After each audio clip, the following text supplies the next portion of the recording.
In Dallas, a wind that gusted up to 40 miles an hour deflated the offensive sails of the Packers and the Cowboys and blew away the few hairs left on Ray Nitschke's head. For the Cowboys, this game meant their survival or death in the competitive NFC East.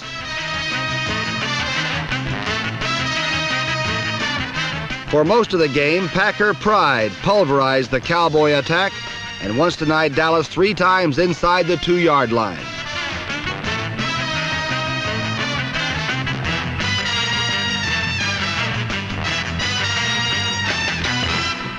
Unfortunately for the Packers, their conservative offense could not measure up to their defense, as their quarterback Bart Starr took a fierce beating from the highly motivated Cowboys.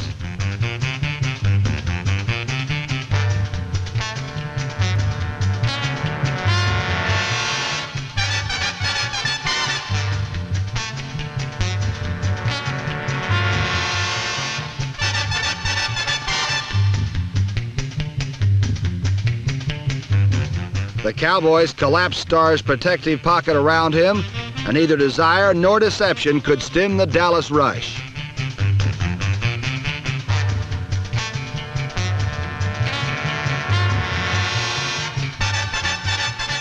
For the past 2 weeks, a cool Craig Morton has turned imminent disasters into big gains for Dallas.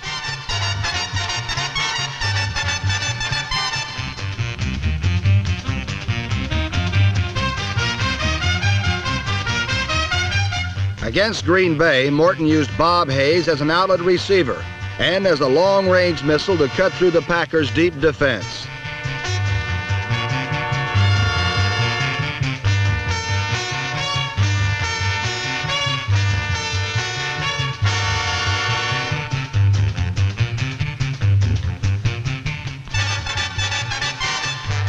Dallas used 3 Mike Clark field goals and a well-disguised end-around by Hayes to storm by Green Bay 16-3 and keep in contention with the division-leading St. Louis Cardinals.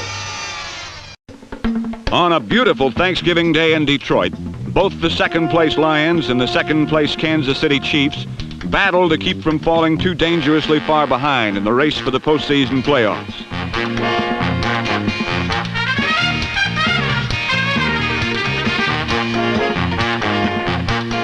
Hank Stram's bag of offensive tricks led to 3 touchdown bursts by Ed Podolak, number 14.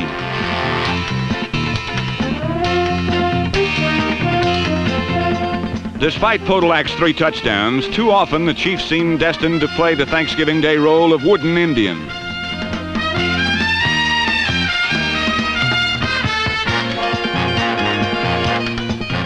In the early part of the game, Detroit quarterback Greg Landry, the NFC's leading passer, also had his problems as he tried to solve the Chiefs' rugged defense.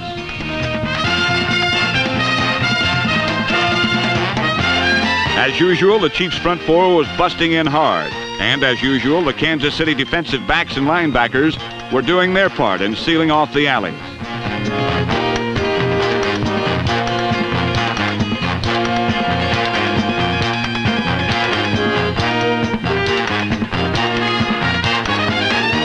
But after the initial frustrations were finished with, Greg Landry began to look for his all-pro tight end, Charlie Sanders, number 88.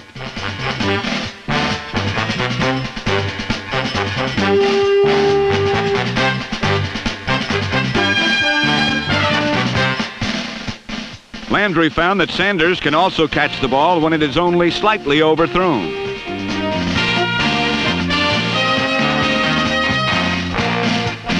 Landry also knows that Sanders saves his very best catches for the end zone, and it doesn't matter how tightly he's covered.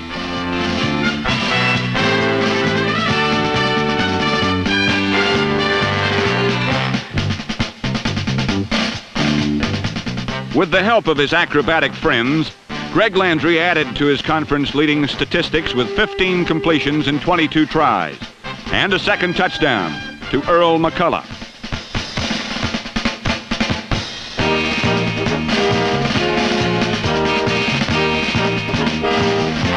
The crowning blow was struck by the league-leading kickoff returner, Ron Jesse, number 89, when he blocked a Gerald Wilson punt, resulting in a 2-point safety for the Lions.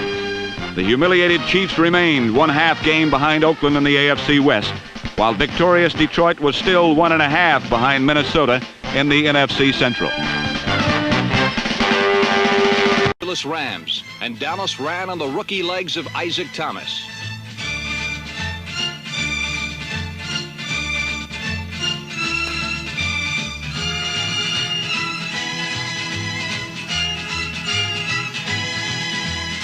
Thomas's 89-yard touchdown provided the margin of victory as the Cowboys swept to their 4th straight win, 28-21.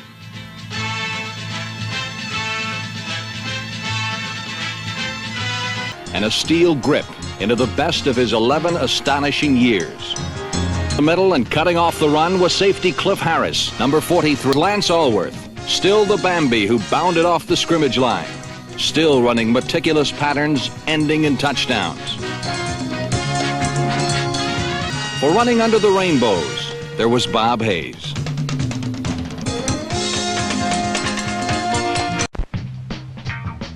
In Detroit, fans like their heroes larger than life.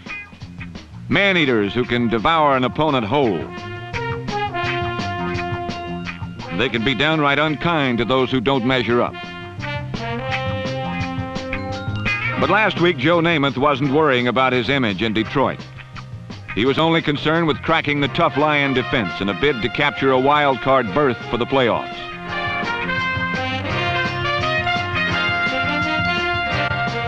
He chose a bristling running attack led off by number 44, John Riggins. Emerson Boozer was out with an injury, but Riggins was complimented nicely by number 42, Clifford McLean.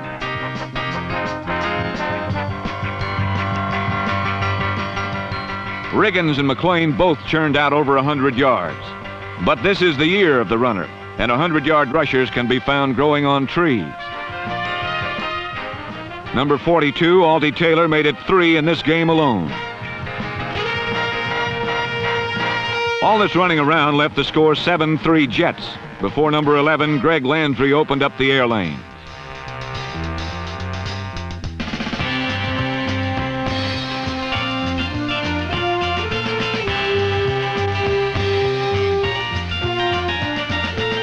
Number 49, Larry Walton, danced in, and suddenly Landry liked the pass very much indeed, especially with a recuperated Charlie Sanders on the receiving end.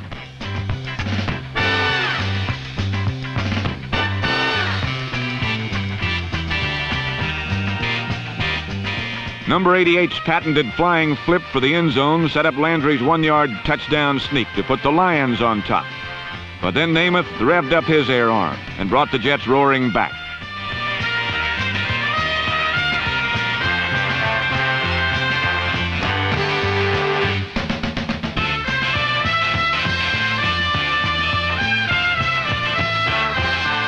Namath used his all-purpose running backs to set up 2 Bobby Howfield field goals. Then he upped his 1972 touchdown pass total to 20 with a perfect placement to number 88, Rich Castor.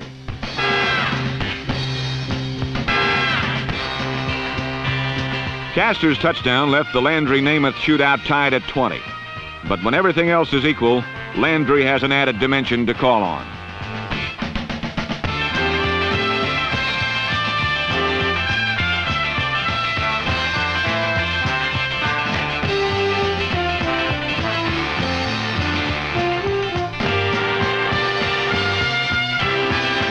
Greg Landry's legs left it up to Namath's arm with time running out.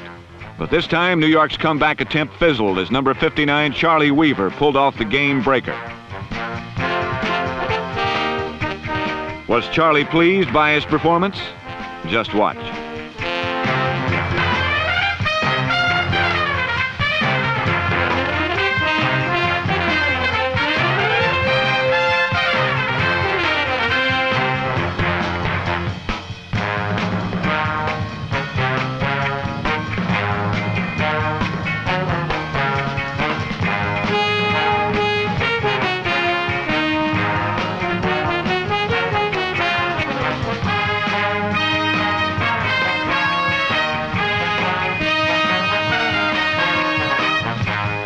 Weaver's act was hard to follow, but smooth Altie Taylor came up with the perfect topper.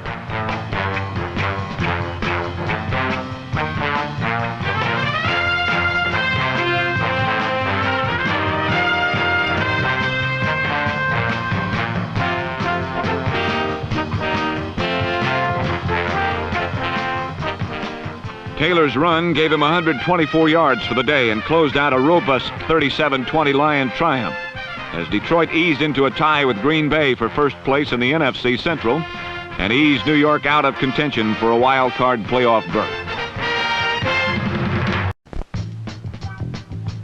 40 strong, the San Francisco Red Wave rolled into Texas Stadium needing a victory to stay atop the NFC's Western Division. But the Cowboys were ready to feast on this 49er team they had beaten so many times in the past.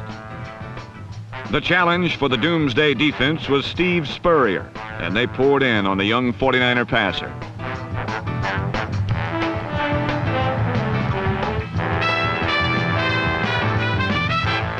Spurred by his defense, quarterback Craig Morton fired bullets that creased the seams in the San Francisco secondary.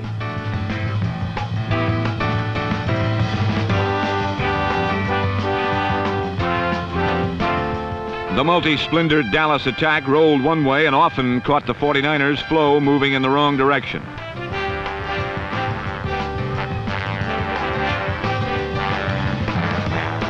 The yards came tougher on the ground, but Dallas had Walt Garrison, the toughest cowboy of them all. Tucked behind his pulling guard, Blaine Nye, number 61, Garrison battered to a touchdown and a 7-0 Cowboy lead.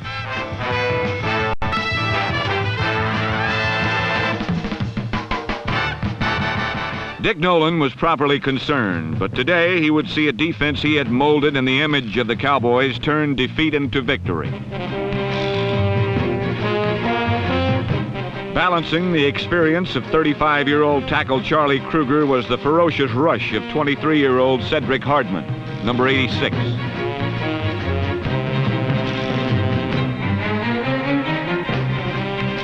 Morton was decked repeatedly, and when number 64, Dave Wilcox, blindsided him, he fumbled on one bounce to number 52, Skip Vanderbunt, who raced to the tying touchdown.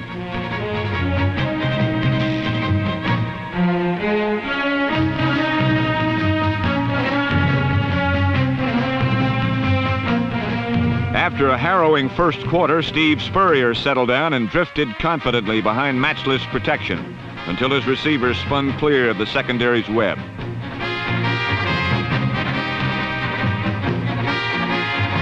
In the second quarter, Spurrier spotted Gene Washington, number 18, running free to the post. Charlie Waters was called for interference, and one play later, Ken Willard scored, and San Francisco led 14-7. Spurrier received a break when Washington and Ted Kwolek, number 82, ended up side by side on a busted pattern. Instead of an interception, Washington turned the play into a spectacular gain. When number 22, Vic Washington, picked off Chuck Howley's blitz, Spurrier calmly passed to Kwolek for another score. Another look at the play shows that Howley was joined by linebacker Leroy Jordan in a blitz.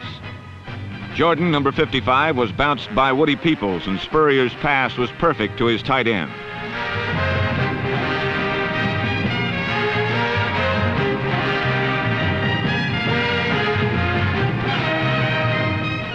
The 31-10 rout of Dallas was fittingly climaxed by the defense as Skip Vanderbunt stepped in front of a Morton pass and strolled to his second touchdown.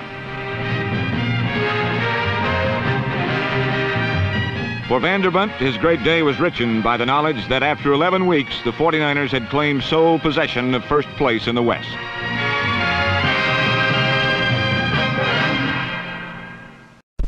The Detroit Lions have much to be thankful for. They have 3 capable quarterbacks, strong running backs, and an experienced offensive line. And yet this season, they have not put it all together offensively. Their strength, in a sense, has become their weakness. Well, they needed a domineering offense to compensate for an inexperienced defense. And on Thanksgiving Day, when they faced the supercharged Washington Redskins, the story of the Lions season was once again graphically replayed.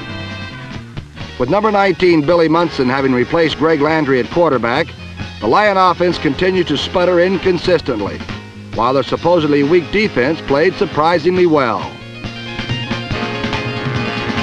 But since the arrival of George Allen in Washington, the Redskins style has been aggressive consistency, and using number 31 Charlie Haraway, who chopped away for 107 yards and 18 carries this afternoon, Washington began to advance on the Detroit goal the first time they touched the ball. Completing the 74-yard drive in 13 plays, Billy Kilmer flared to Haraway, who stepped unimpeded into pay dirt for a 7-0 advantage. And then the Redskins showed the depth of their aggressive consistency when Kenny Stone blocked this punt by Herman Thunderfoot Weaver. And like a great full-court pressing round ball squad, Washington applied the pressure.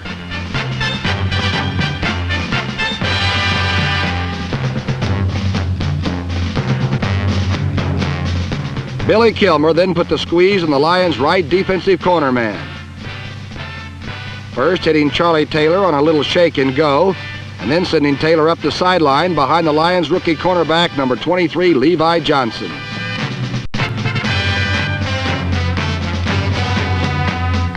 Then running Taylor on a square out, and hitting Roy Jefferson slanting over the middle, Washington advanced the ball deep into Detroit territory.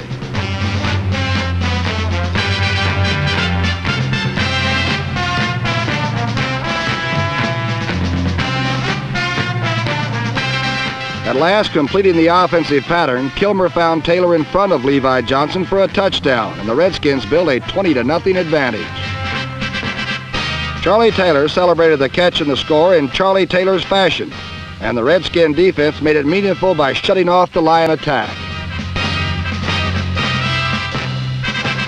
89, old pro Dave Robinson collected this deflection, and Washington killed Detroit with consistency, using offense, defense, and special teams to crush the Lions 20-0.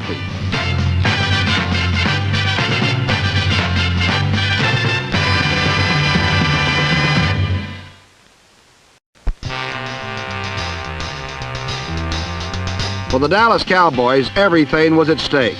Their survival as a contender in the NFC East hinged on a victory against the world champions from Miami. On defense, Doomsday strung Mercury Morris out on a clothesline and then hung him on it to dry.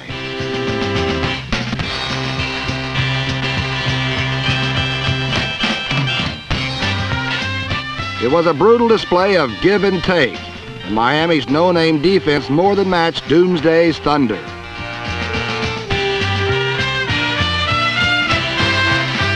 Down deep, the yards came grudging, and twice Dallas rose up and bent Dolphin surges back inside the 10.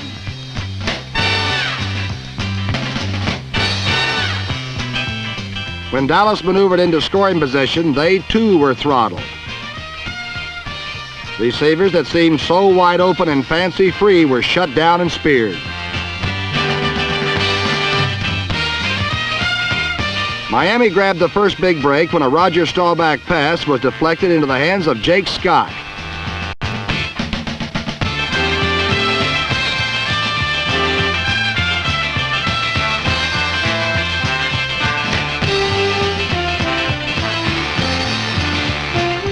Scott's return set up a Larry Zonka plunge, and the Dolphins led Dallas 7-0. Quarterback Bob Greasy led Miami to their second score with some nifty footwork of his own.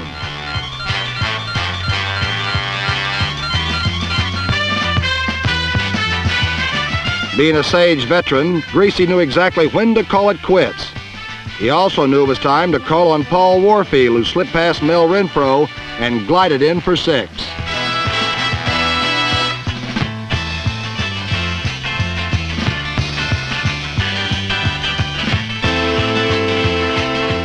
The Dallas offense was dead until wide receiver Drew Pearson scooped up teammate Walt Garrison's fumble like a shortstop.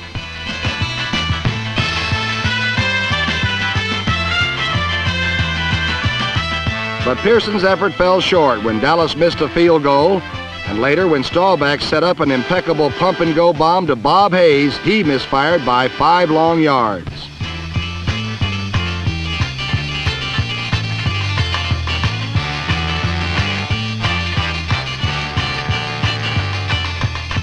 The highest scoring team in the pros managed but 1 touchdown, and vengeance was Miami's 14-7.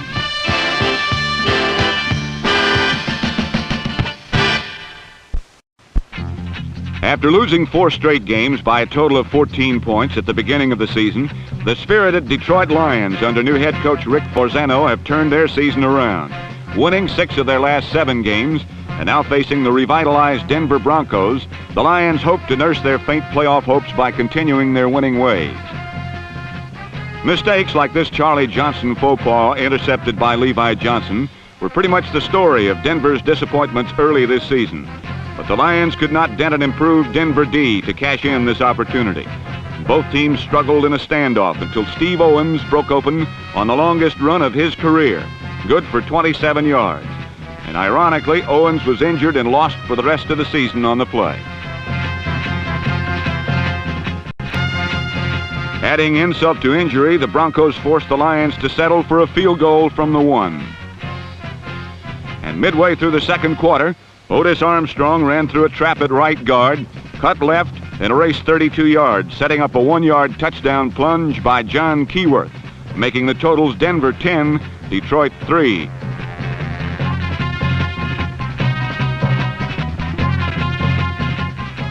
But Greg Landry, replacing the injured Bill Munson, came right back, finding Alty Taylor wide open with this 23-yard touchdown pass, knotting the score at 10.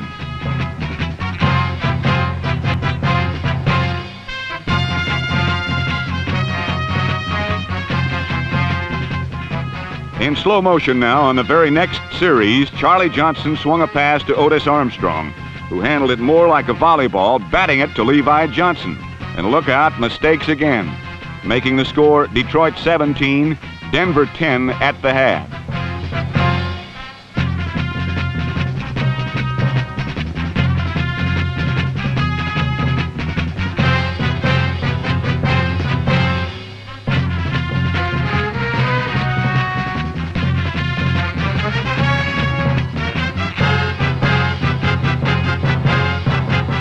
But the Broncos opened the second half with a perfectly executed onside kick. And riding the momentum of this aggressive play, they swept to 3 touchdowns in the third quarter.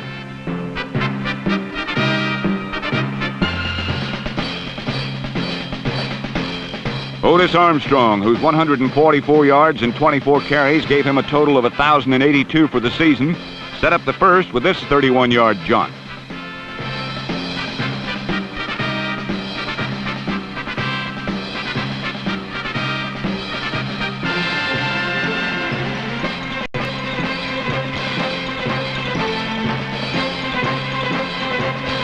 John Keyworth took it the last hard yard.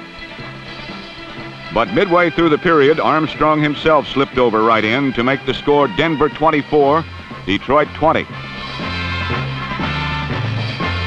And Charlie Johnson capped a 50-yard drive in 5 plays with this pass to Riley Odoms, increasing Denver's total to 31, and that was enough as the Broncos held on to dump the Detroit Lions for only the second time in the last 8 games, 31-27.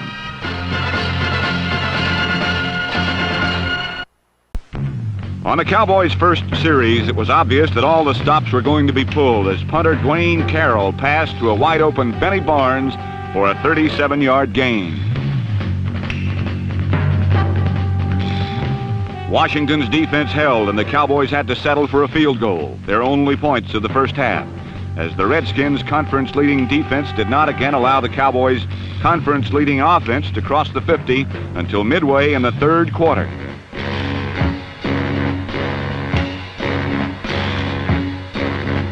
Thanks mostly to their defense, the Redskins led 9-3 in the third quarter, when Billy Kilmer padded the lead with a pass to a former Dallas Cowboy named Dwayne Thomas.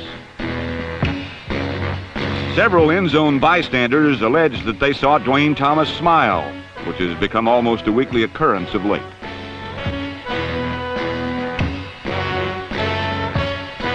Perhaps the turning point, if there had to be one, occurred midway in the third quarter, when Roger Staubach did what the Redskins wanted him to do. Number 89, Dave Robinson, applied the finishing touch to Staubach's afternoon.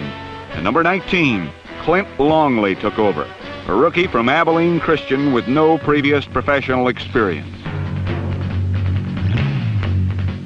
3 passes later, Billy Joe Dupree scored the Cowboys' first touchdown, and suddenly Dallas was back in the game at 16-10. On the next series, the unorthodox Longley hit 3 more passes, one to rookie runner Charlie Young, number 30. By this time, the name Clint Longley was beginning to sound like the name of a true-to-life Western hero. And when another true-to-life Western hero, Walt Garrison, scored, the Cowboys led 17-16. But there was one more very large period still to play.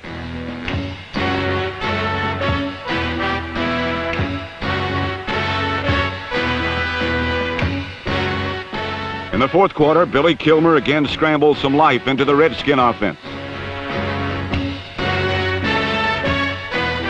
Roy Jefferson's catch got the Redskins close, and then once again, Mr. Irony, Dwayne Thomas, put it to his former teammates.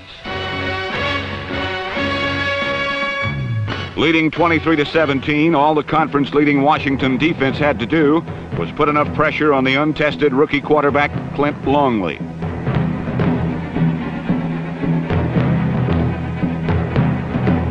Somehow, Longley retained his cool, but not all of his teammates did. One drive was aborted when Pat Fisher forced a fumble from league-leading receiver Drew Pearson, number 88.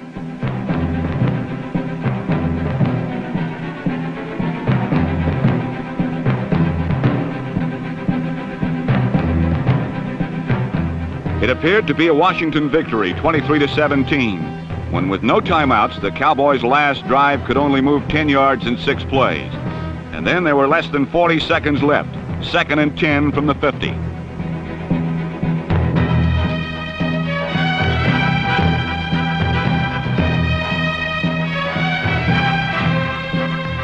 The season's most shocking play deserves another look, this time from the viewpoint of the defensive backfield.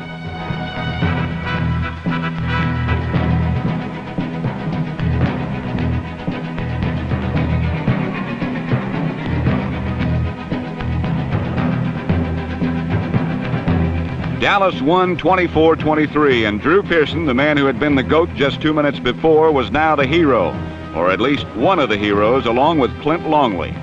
As for Clint Longley, even if he never completes another pass, they'll always remember the one he threw on Thanksgiving Day, 1974, the day the computerized Cowboys showed how humanly heroic they can be.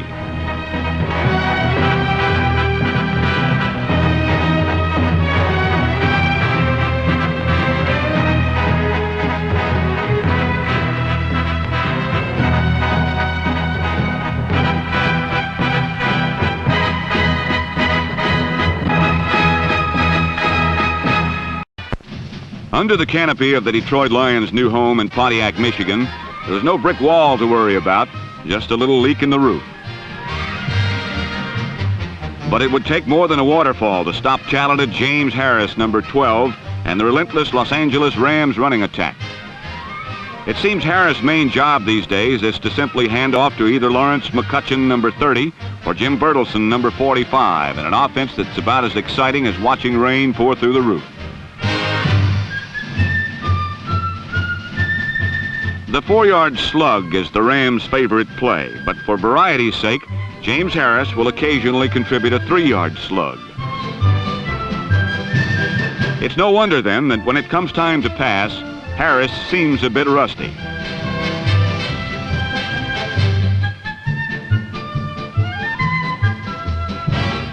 While playing well enough to win, the Los Angeles offense has hardly been overwhelming.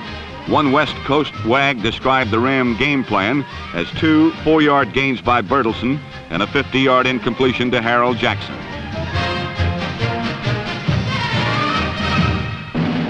On the other hand, Detroit's offense defies predictability. With former third-string quarterback country Joe Reed running the show, anything can happen.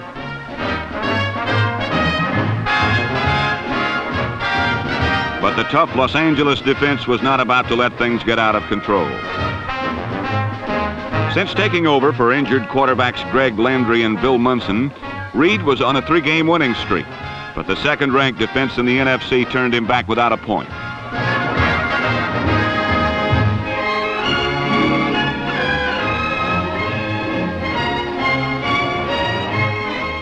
Embattled coach Rick Forzano watched Detroit playoff hopes grow dim as James Harris opened up just enough for an easy 20-0 win that clinched the NFC's Western Divisional title for Los Angeles. Detroit's loss clinched the Central Division title for Minnesota. Unlike the teams we've just seen, the problems for Lou Saban's Buffalo Bills lie not with their league-leading offense, but with their bottom-ranked pass defense. And on Thanksgiving Day, Jim Hart and his big play St. Louis Cardinals were supposed to make merry at their expense.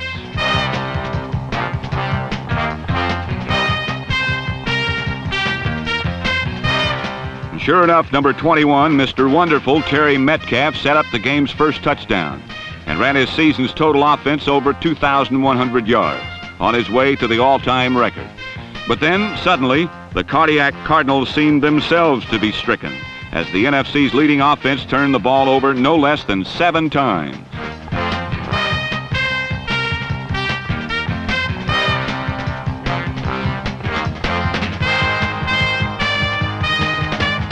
The Cardinals' 6-game winning streak ended, not because their defense couldn't stop league-leading quarterback Joe Ferguson, and not because they couldn't stop league-leading rusher O.J. Simpson, but because they couldn't stop 240-pound fullback Jim Braxton, who had his best day ever with 160 yards, 3 touchdowns, and an easy victory over surprisingly flat St. Louis.